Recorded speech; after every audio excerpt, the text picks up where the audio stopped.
Shalom everybody, I'm back again. I know you all haven't heard from me in a while. And I thought it was time that I say something again because I've become concerned with things that are taking place in our community here in Israel. I was aware that there was a class that was taught, and it was in well, how it goes here in the community.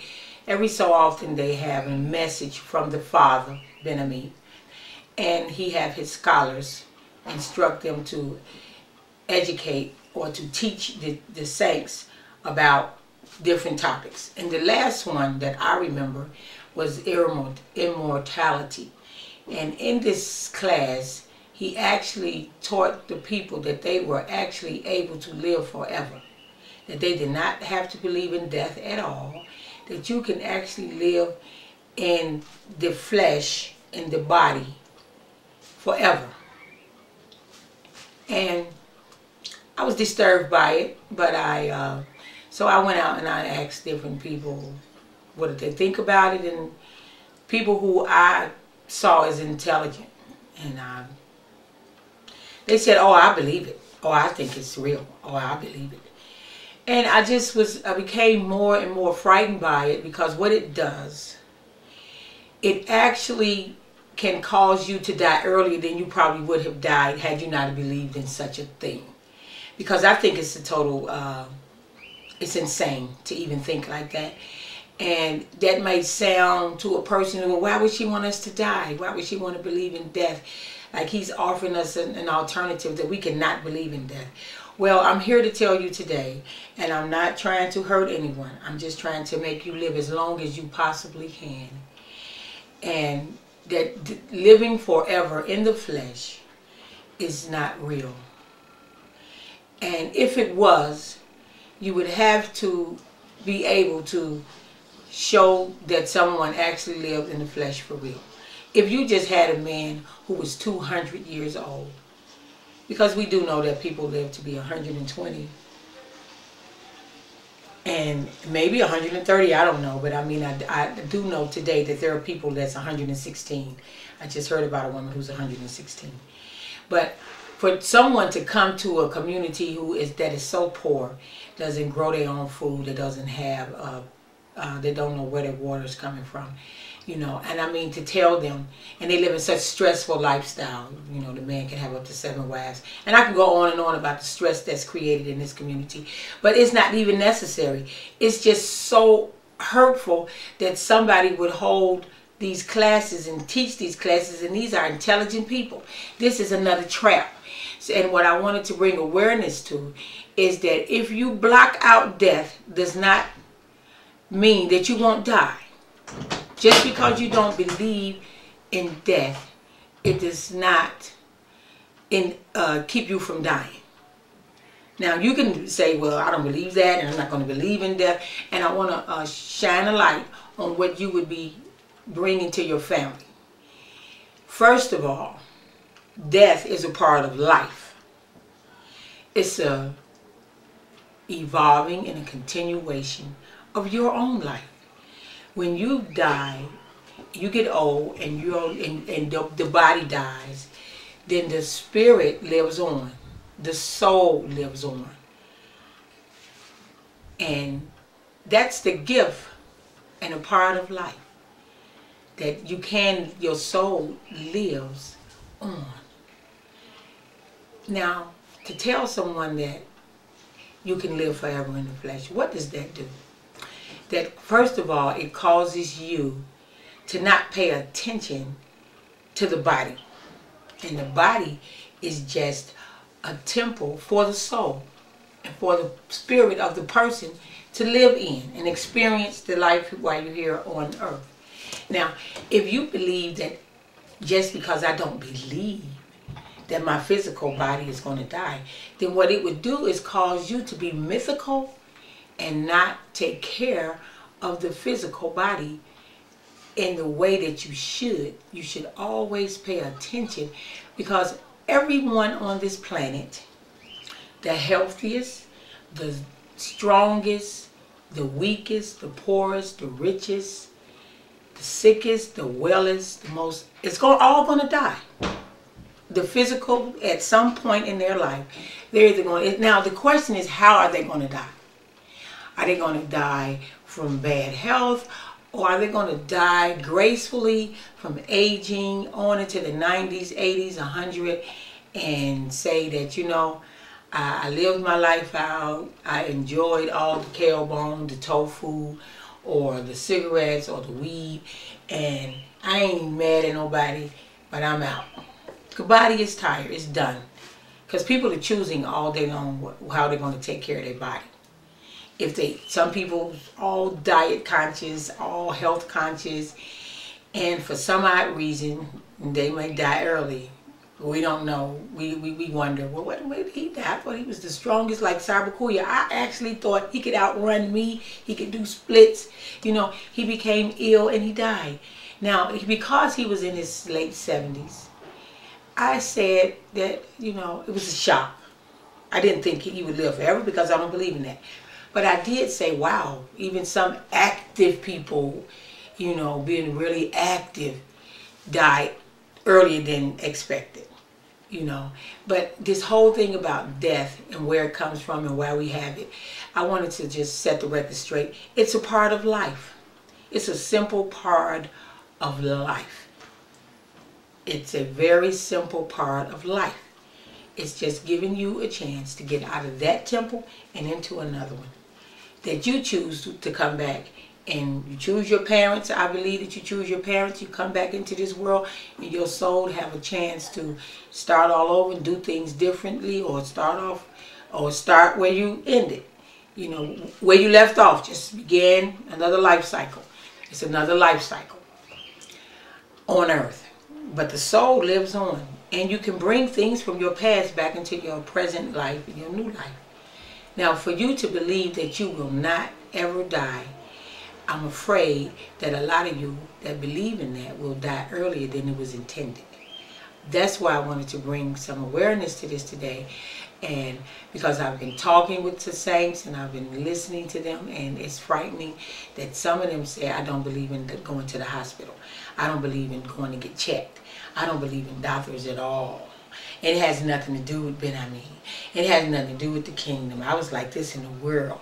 And they're so proud of it. You know, you're so proud of it, and you're so lost, and you really going to end up dying before time, because a simple checkup could have gave you much more time here on this earth, and you were already expecting to live forever. A simple checkup, you know. Things happen to people simply because what they do not know. If you know better, you do better. So today I want to take a little time out and try and educate those who are listening, those who want to live as long as they can. Now, I'm not talking about tragic accidents and things like that that occurred throughout life. I'm talking about aging gracefully. We all believe that if you eat better, you run and exercise, that you can prolong your life. I believe that. But I also know that the body is always talking to us. And I also know that people know when they're about to check out. Especially if they was ill, or they know when they're tired, but it's just not talked about. They know when they're sick and they have ignored something, because the body talks to you. Your body talks to you. Today, I wanted to bring some awareness to that. Pay attention to your body. If there is pain, the body is telling you something is out of order or out of alignment. And the pain is to make you go and address the pain. Painkillers bury the pain. It does not fix the problem. The problem could be one of your organs is crying out for help. You're eating too much salt, you're eating too much sugar, I'm clogged up, I need a cleansing. It doesn't mean It's all over. I'm doomed. I'm scared to go get checked. I could die. So I'm going to bury the thought and hope it all goes away. No, it means go and have an ultrasound, have an x-ray, have a doctor to check you and find out what is wrong with you. Now some people might say, oh, she believes in doctors and she's a worldly woman and you know, and I don't believe in that, and I know this lady that lived like this, and I know this lady that lived like that. But it's all, you have to be real with everything. This is 2014. Technology has advanced. I mean, like, we couldn't even conceive the things that we can do today from internet. And the surgery now today, is everything is take part of the blessing. These things are a blessing.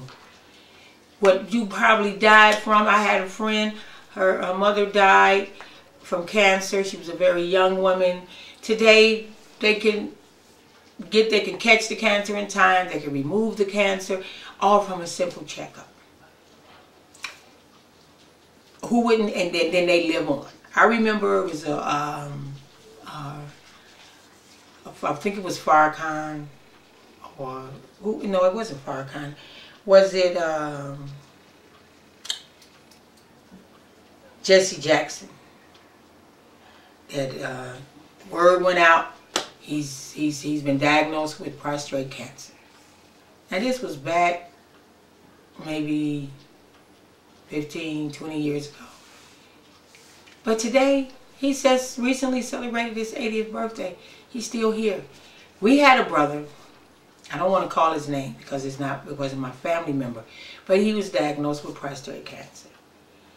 And he said, I'm going to ignore it. I'm not going to do chemotherapy. I'm not going to deal with that mindset of the world.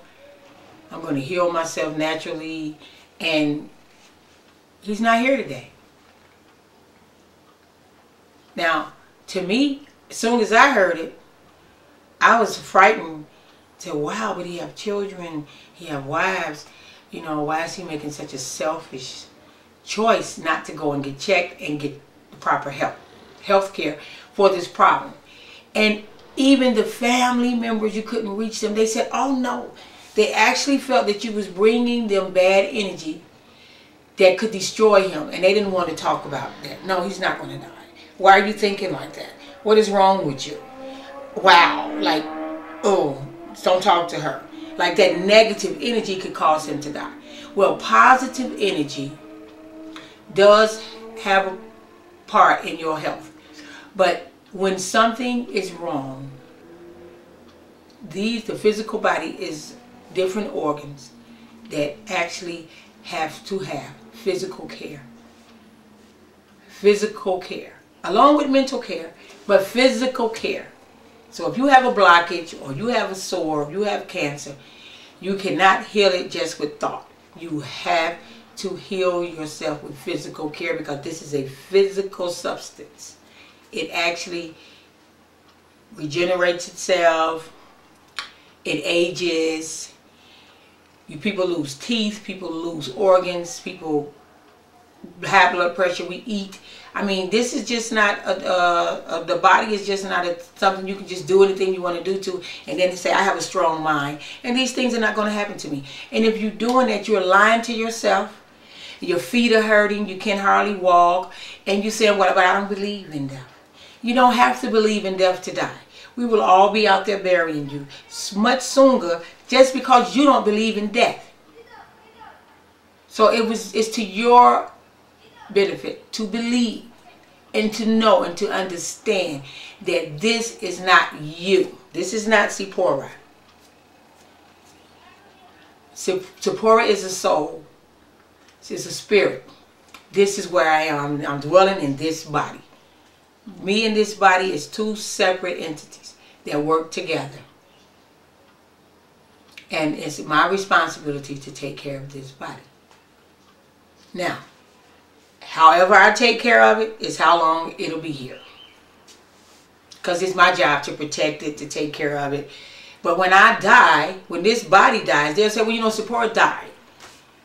And then I would say, well, Seporah didn't die. I'm here. I'm at the cemetery with you all. I'm looking over you all, checking out who came, who didn't come, what the priest read, if it was good, if it was bad. Man, my kids, why y'all let that priest read that shit? That wasn't even about me at all. I mean, I don't know. But I would be there looking down on everybody at my cemetery because my soul is still alive. But the body is gone. We are two separate entities. Slick out for my language. But it's just being in the community, shit happens a lot. And I don't know a better word to say it in. In the community, shit happens a lot. Now, I'm not a part of the community, but my father is a part of the community. My ex-husband is a part of the community. You know, I'm not going to be able to direct everything, so who knows what could happen. But I will be there. You know, and it's just, it may feel funny to some people, but I want you to start accepting the truth about life and life experiences. Those immortality classes was another form of brainwashing that will cause you to die much earlier than you are expected or intended to die, simply because you're blocking out that your soul, you can say, no, I can feel it, I'm not going to ever die, and you probably won't. But the body will leave you. Don't take care of it, it will leave you. Okay, enough on that. Another thing I wanted to make awareness of is that a lot of people are sick in the community and they are in denial. And being sick doesn't mean that you're not able to get up and go to the bathroom, get up and go sit out, you're not able to eat, you're not able. But you're sick when your body is off balance. Off balance means your pressure is either high or low, or you're sick, you're either not eliminating enough, you're not exercising, or you are burying, you're on painkillers and you think, well, I'm just taking painkillers, I'm up every day, I'm working, but you're really sick. You know, sick just simply means that you have a situation that needs to be addressed. Okay? What I experienced after Ben Kyle Hagibor made transition, one of his friends that was a very old friend, like his age 70. He actually said that Hagibor was not even sick and he didn't understand why he died. That frightened me because Hagibor had been ill for quite some time and everyone knew. But Hagibor's spirit was alive and thriving, and he was a very happy man when he checked out. He was a very strong man when he checked out. He was ready to check out because he understood that him and his body were two different entities. Now, I'm speaking for him today, and I don't know if a lot of people is going to appreciate this, but because I visited him, and because of my psychic ability, I wanted to pass on a message to the people for him who did not understand that he had crossed over and he felt blessed, and he was blessed because he overcame a trap that he was, a trap cycle that he was in, and he was still able to come out of it. So when he made transition, he was at peace. His soul was at peace. And I'm saying that because a lot of people are lost in trying to understand what happened. He was a very proud and respected brother in the community, and was loved by so many people. So that you could all be at peace. Ben Kyle Hagibor was very happy and at peace, and that's the best way to go out. He did not go out of here sad and disappointed. We all have disappointments. Yeah, we had to say, wow, so much time was given to build something that was not even mine, that did not give me what I intended it to give me. But with just waking up and realizing that you can put your grandchildren on a clearer path was his joy. And he did that for his grandchildren. He did that for his children. He gave them a better path before he made transition. And because of that, he died in peace. Okay, I wanted to set that record straight. And I don't want to have a long video today. I just wanted to make mention of those few things because I've noticed a lot of people are walking around in La La Land, and it's really not a safe place to be. It's good to accept the truth, because not believing in the truth does not make the truth change.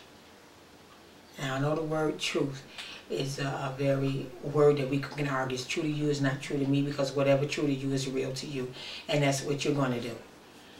And when you do it, it does not cause, if it was true, we know a brother that just recently made transition that would still be here based on his spirit. But because of what he did not know, he's not here today.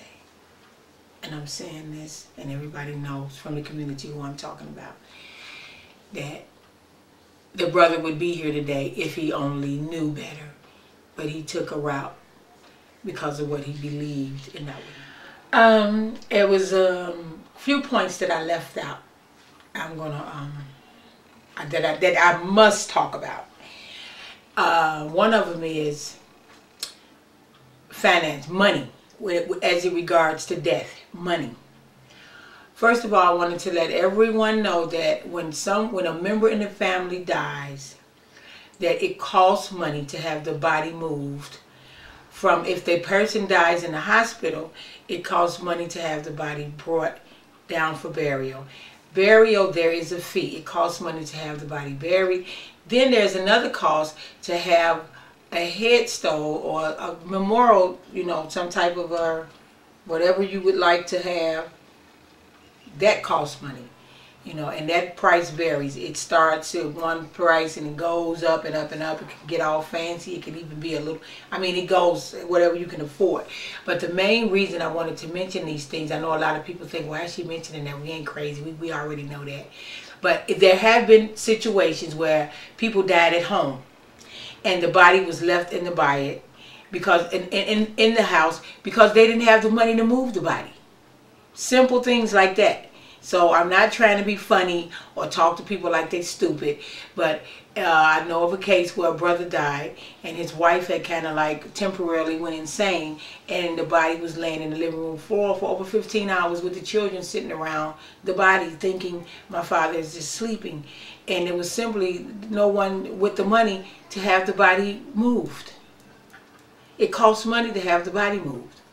And I'm going to speak for myself right now and put a little bit of my business in the street.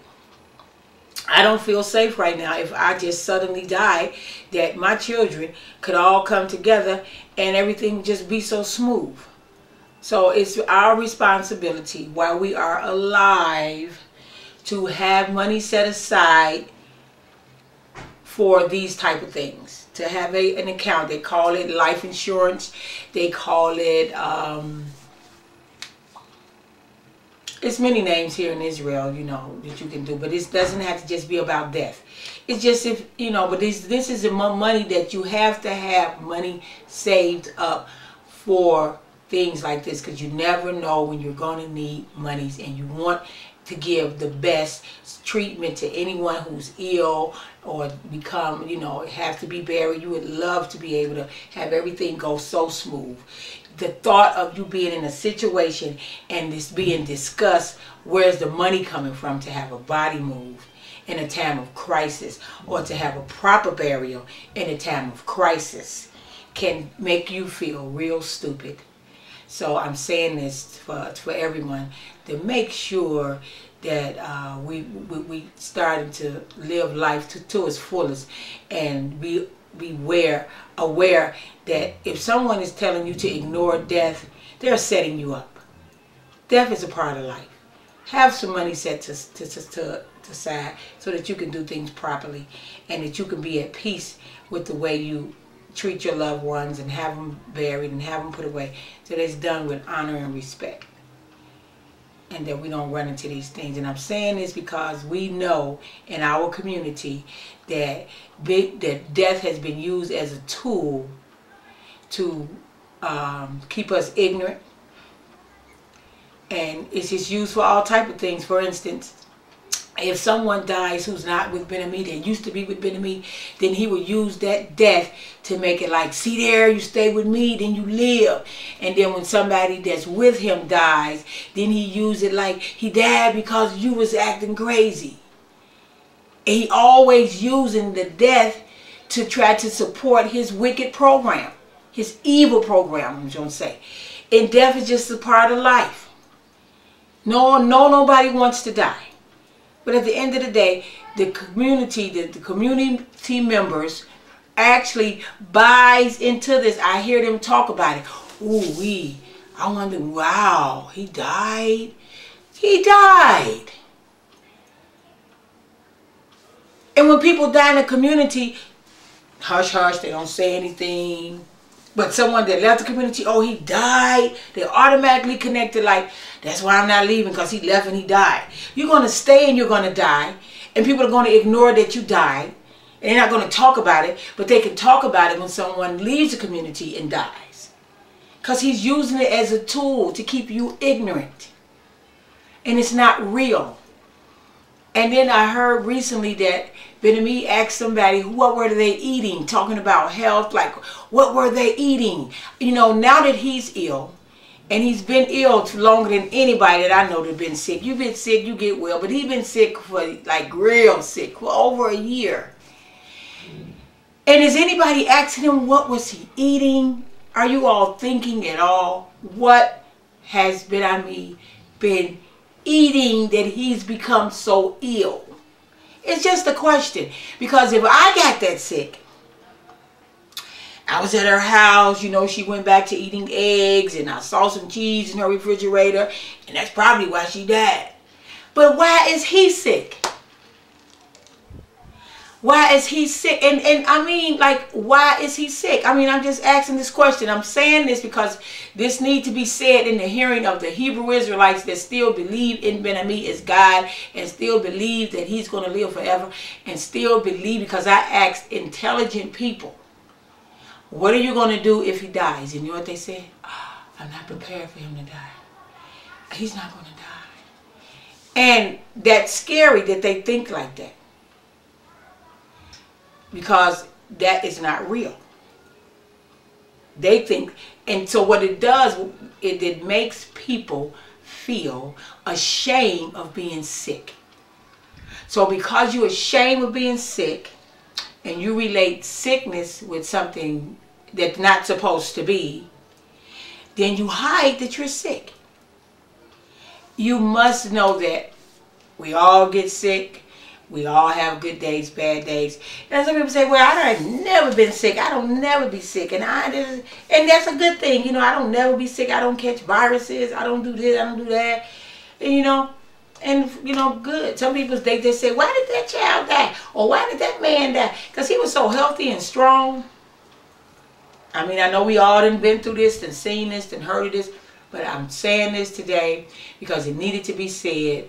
And the saints need to stop walking around teaching their children dumb stuff and applying dumb stuff to their own life.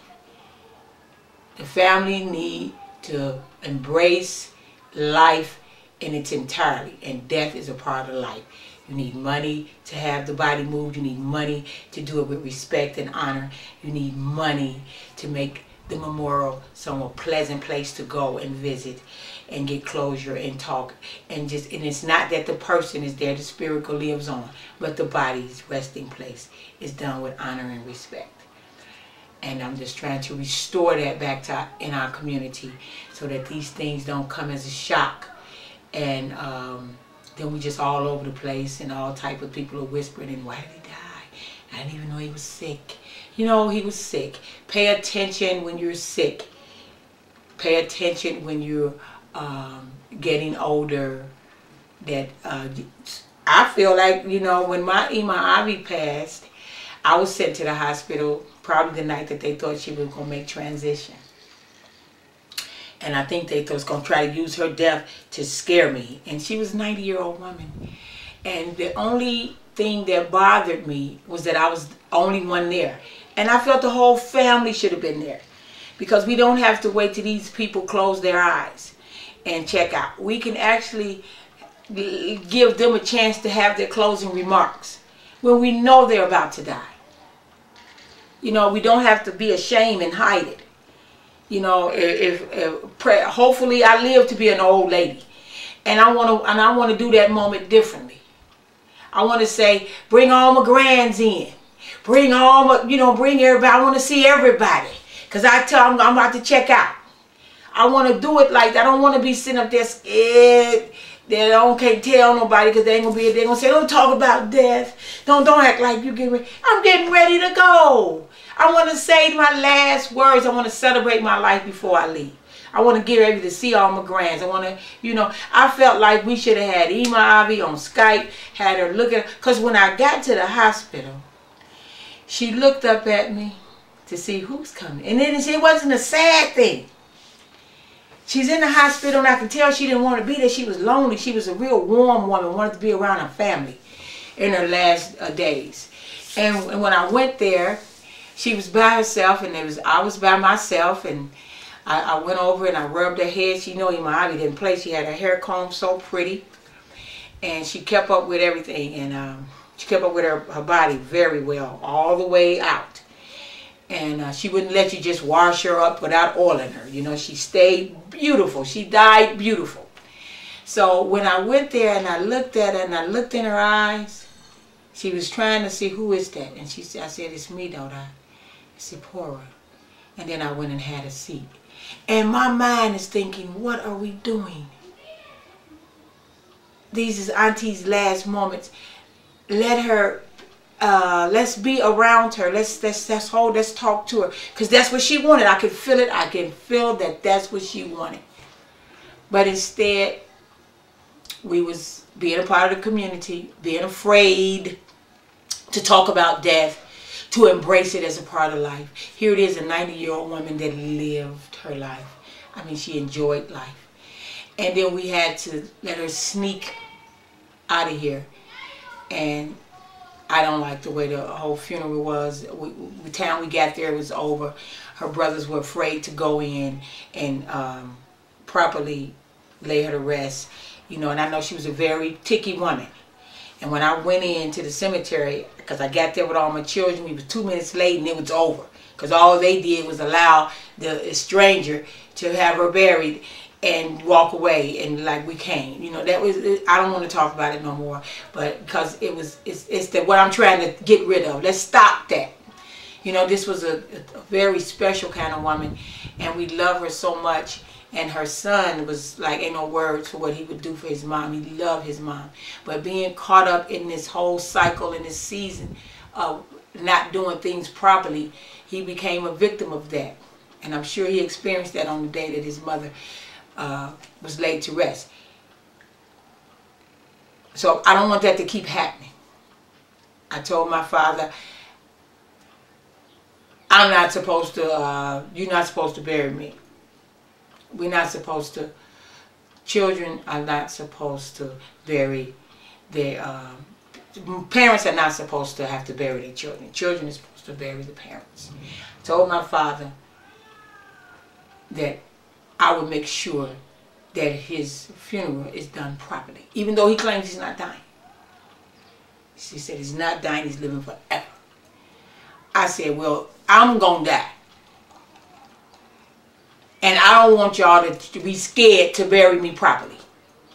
You know, say, you live forever, bury me right. I want it to be nice. I don't want y'all to be so sad. You know, and just, oh my God, you gone. I mean, you don't see me no more. You don't see me now, you don't come by the house. You don't visit, because we in this cult, and my father do not come to my house. He haven't been to my house. I can't say the last time he's been to my house. And he's never came to my house and felt like a member. When he come to my house, we like strangers. He's looking around, these people up in here doing things that Benami doesn't allow. So he might see some legs. He might see something in the kitchen that's not permissible in the community. So it's real like, whoa, you don't come up there. It's forbidden. And that's not good. And I hate that. I hate that. And I'm saying this today because I know this is happening not in everybody's family, because some people, it's like, I'm in the nation, you ain't in the nation. I'm coming to visit you, spend the weekend, lay back, have fun. Then I'm going back over here to the cult. And you know what I'm saying? But ain't nobody going to stop me from seeing my son. But in my family, Nazi Rahameen, don't know my kids. And it had nothing to do with me being in or out the nation. When I was in the nation, he didn't know my kids. We've never spent a card together. He's never brought me. The warmth was gone because the enemy wanted Nazi Rahameen for him. So the warmth of the family, it had nothing to do with me being in the nation or out the nation. He did not. He don't know my kids. We never spent holidays together. In America we did, but here, family reunions, it's all been cut out, and it's terrible. That didn't happen to everybody's family, but it happened to mine. And we was a very proud, happy, strong family. It's been destroyed, you know. That warmth has been destroyed. And my prayers is that we restore it, that we come back together, you know. Because at the end of the day, you know, and they love to say, why are you saying at the end of the day, Seporah? I mean, at the end of it all, that's my family, you know. And at the beginning of it all, that's my family. And I'm not in that, well, he ain't my family because he ain't worshiping the same God. In some families, they don't have the same religions. They don't have the same God. We definitely don't have the same God. But it means not my God or my Lord and Savior or my leader. And he's still my father's leader and Nazi Rahameen's leader. And it bothers me. But I'm on board. They're still my family, you know. And I would like to see us do each other right. Because I'm going to do right regardless. I'm going to do right. And I just want them to come around when they can try to come around. You know, just try. Just try. And with that, I'm going to close out. The high point that I was making was about the finances. I really want everybody to know that the government pays for nothing. You pay for it. So, with that, I'm saying shalom.